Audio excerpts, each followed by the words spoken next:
Good morning, BookTube. How are you all? I'm very much hoping that third time is the charm because I've done this twice already. So I'm either now going to be, really professional and go through this amazingly, or as I actually suspect is going to happen, it's gone well the two times previous up until right at the end when I was disturbed the first time, and then the second time I realised I hadn't actually been recording it.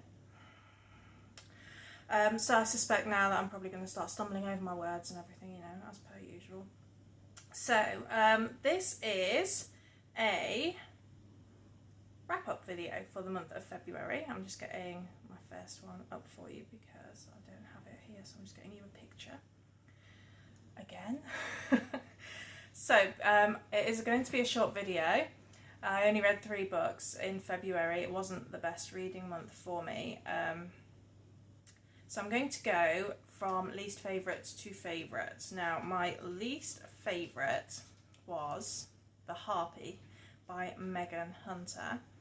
I'm waiting for it to load up. Oh, technology. I'll just show you like this, I think, because otherwise we're going to be here forever and ever. Amen.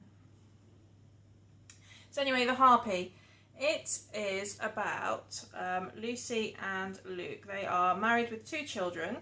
Then one day, out of the blue, Lucy receives a phone call from the husband of one of Luke's work colleagues telling her that they have been having an affair.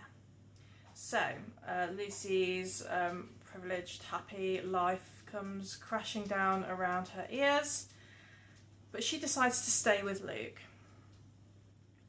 And they come to an arrangement where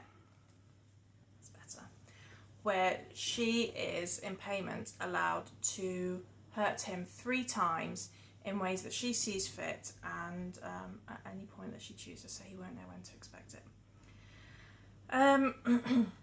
As I said, I didn't really care for this one, which was a pity because it's such a beautiful cover and I love sort of myths and things and retellings, and it had really good reviews and I was expecting a lot from it, and perhaps that's where it kind of fell down a bit for me.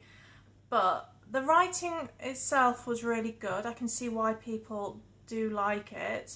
It's just it wasn't for me. I found Lucy in particular to be really annoying, and I didn't have any sympathy for her at any point. And as the wronged woman, I feel like I perhaps should have had a little bit more feeling about what was happening to her or what had been done to her, and I should have rooted for her a little bit at least, but at best I was indifferent, and at worst I actively disliked her. So not the greatest start to my reading month, which is possibly why I didn't end up reading an awful lot.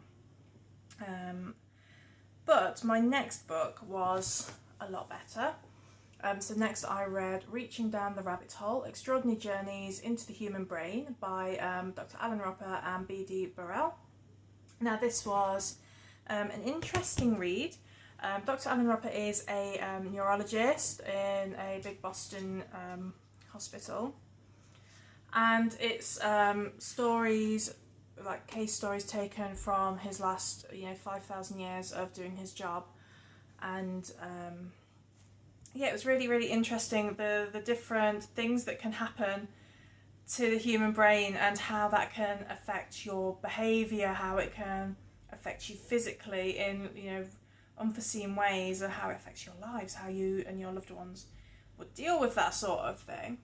It was fascinating and at times a little bit scary that these things could be going on inside you and you've got no idea.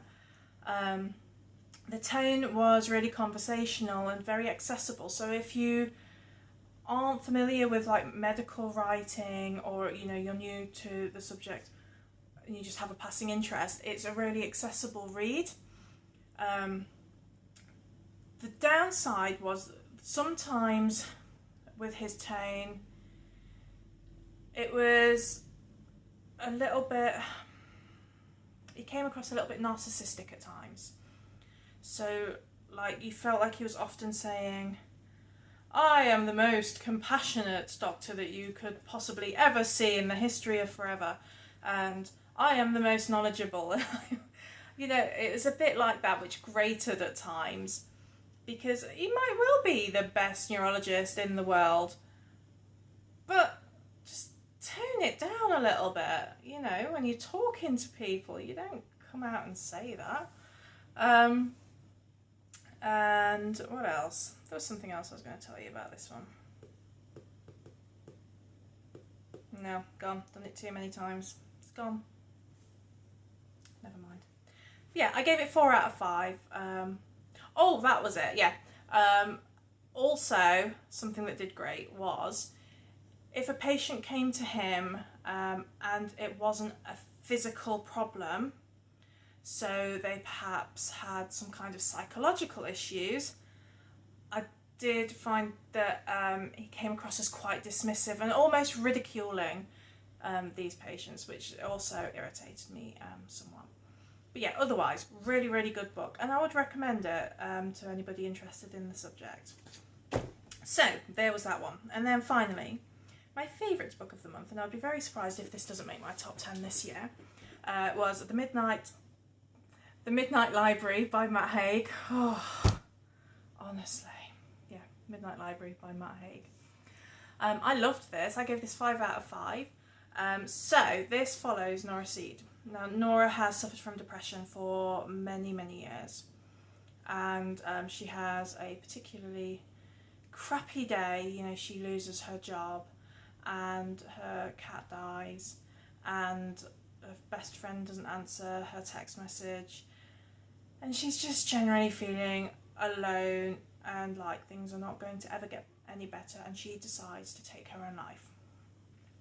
Now, she doesn't die.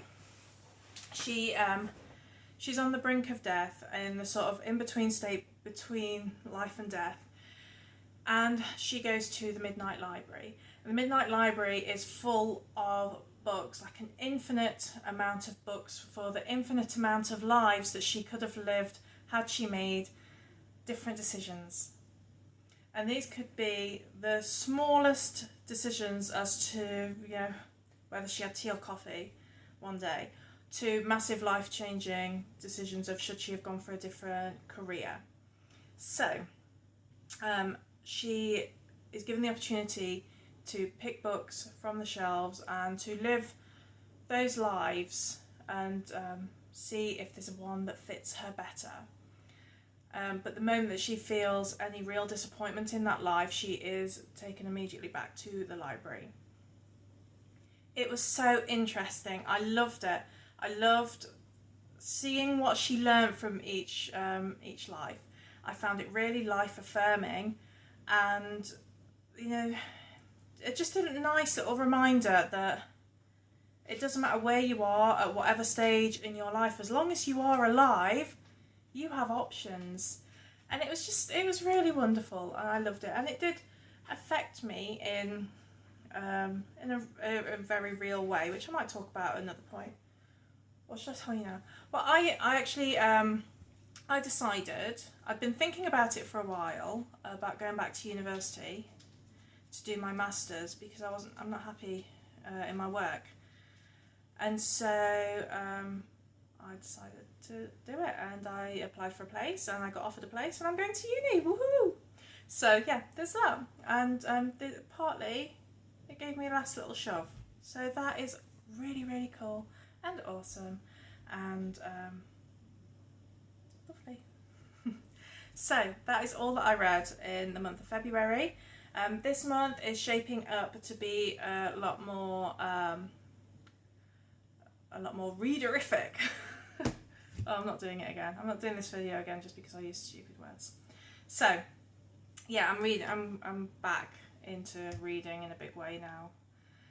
Readathons are great for that, aren't they? So I'm deep into March Mystery Madness, and I'm loving it so far. So hopefully I will have lots more to share with you next month. But that is it for today, and I will speak to you again soon. Goodbye!